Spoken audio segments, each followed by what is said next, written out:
Okay, let's dive right into this explainer.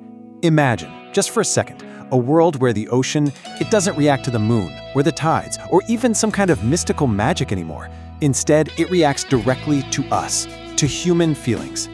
Today, we're exploring the absolutely breathtaking continuation of the Whisper of the Depth saga. Specifically, we're looking at that intense story arc where humanity finally starts to realize the profound and honestly incredibly dangerous weight of their own emotions. The ocean is sad today. Take a second and just think about how chilling that actually sounds. This was the eerie, kind of innocent little phrase that children started whispering right as humanity first realized the water was changing. The ocean wasn't just, a giant body of salt water anymore. And it wasn't fueled by some arcane magic either. It was reacting to us. So, Section 1, The Problem, an Ocean of Emotion. And this brilliantly illustrates exactly how this new reality operates. It's a direct cause and effect loop. See, there was a point in this world's history when everything almost ended, during a massive global conflict. The unadulterated, raw panic of humanity became so intense that the ocean literally began to rise. When humans feel panic, we get devastating storms. When people feel hope, we actually see calm waters. And when there is hate, the water literally darkens. Every single emotion has an immediate, undeniable physical consequence. I don't want to destroy you, but I feel your pain as my own. Imagine waking up to that.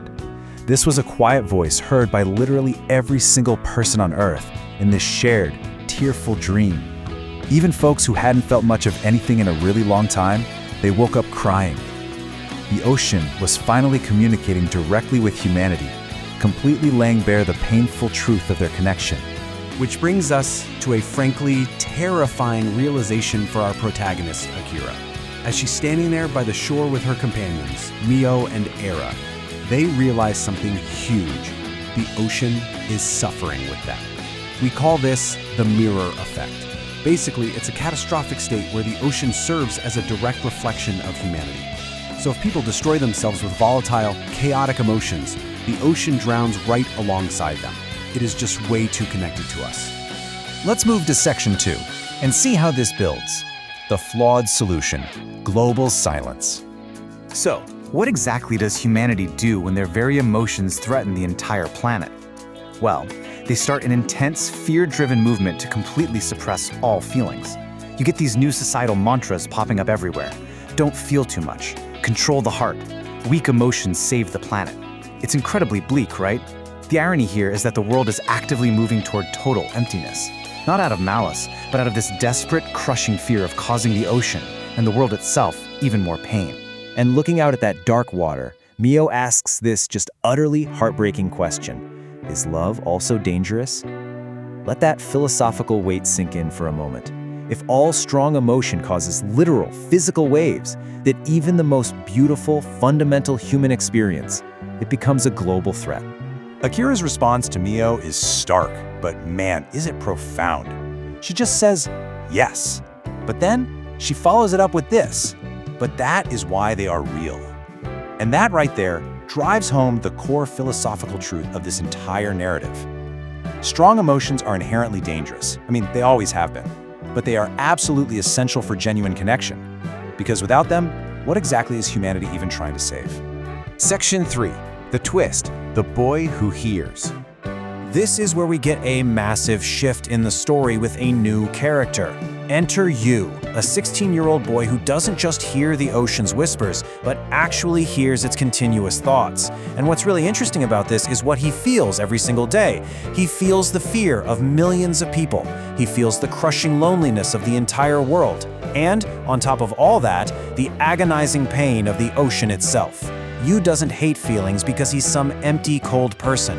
He hates them because he is slowly going mad from feeling entirely too much of everyone else's burden.